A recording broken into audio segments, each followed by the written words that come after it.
E aí, meus queridos, tem coisas que me encantam demais, sabe, nas escrituras. E tem dias que eu quero falar sobre esse assunto e quero deixar registrado, sabe?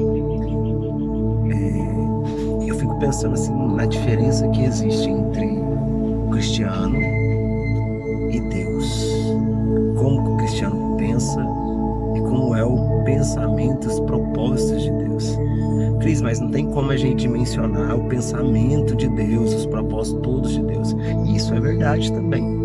Mas a Bíblia, ela nos dá um norte, sabe? Ela nos dá um direcionamento, ela nos mostra como é o modo operante de Deus, sabe? Como Deus se comporta ao longo da história. E outro dia, lendo o texto bíblico lá no livro de Deuteronômio, algo me impressionou muito. Porque o livro de Deuteronômio, ele é um livro assim, tipo de testamento, onde Moisés, guiado por Deus, ele escreve e ele alerta o povo de Israel com relação a todos os cuidados. E aí ele fala, olha, lembre-se que Deus tirou vocês do cativeiro, da escravidão. Deus restaurou em vocês uma identidade, e restaurando uma identidade, Deus colocou princípios, Deus colocou estatutos, Deus colocou leis que te garantam o senso de pertencimento, o senso de pertencer a alguém, a uma nação, a um povo. E aí, dentro desse propósito todo, quando eu chego lá no capítulo 4, Deus dá uma exortação à obediência. Cris, mas o que seria esse negócio de exortação à obediência? Deus dá um alerta, cara.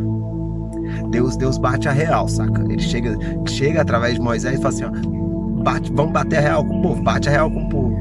E como é que é esse negócio de bater a real com o povo, cara?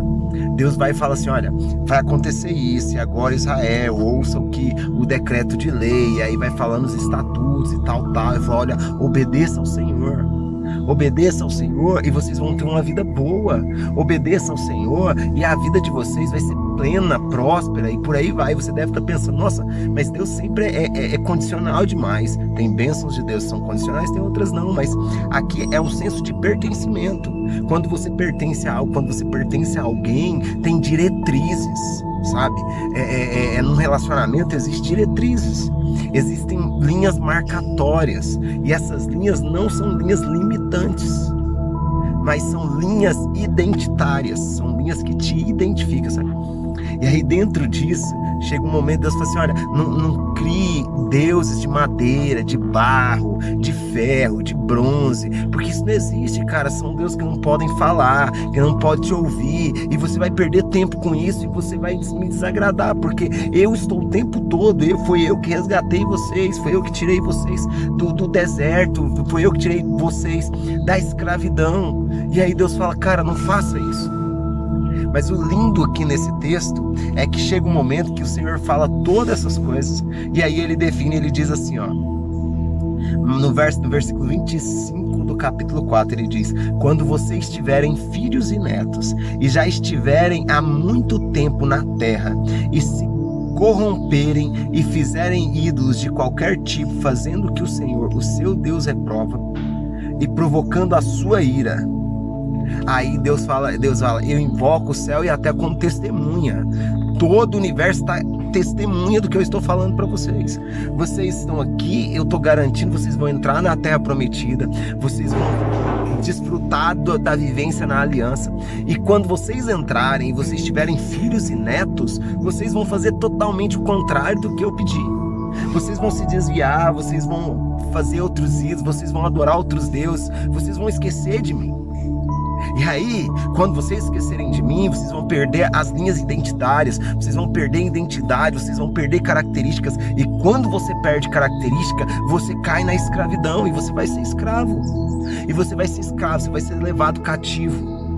E mesmo assim, lá no cativeiro, quando vocês se esquecerem totalmente de mim, mas estiverem sob opressão e vocês lembrarem de mim em algum momento, eu vou ouvir vocês.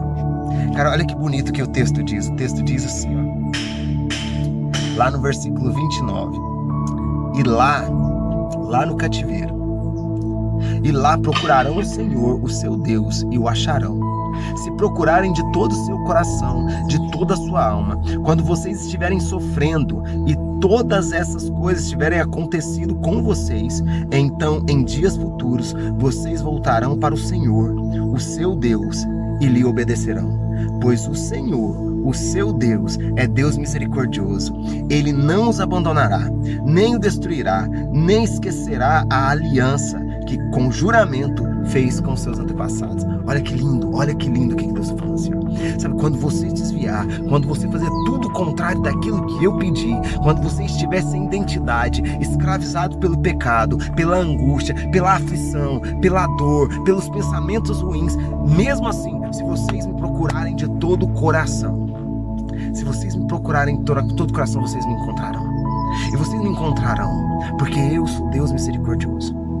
Sabe o que isso quer dizer para mim e para você? Quer dizer que a misericórdia de Deus, ela não é dependente de como você é. A misericórdia de Deus está à nossa disposição quando eu e você clamamos e entendemos que sem Ele não existe vida, sem Ele não existe liberdade. Então, cara, eu não sei que momento que você está passando agora, eu não sei quais são as angústias que está passando no seu coração, mas eu sei de uma coisa: independente do que você fez, independente do que você deixou de fazer, se você clamar agora a Deus de todo o seu coração, com toda a sua força, Ele vai te ouvir, porque Deus não deixa de nos ouvir.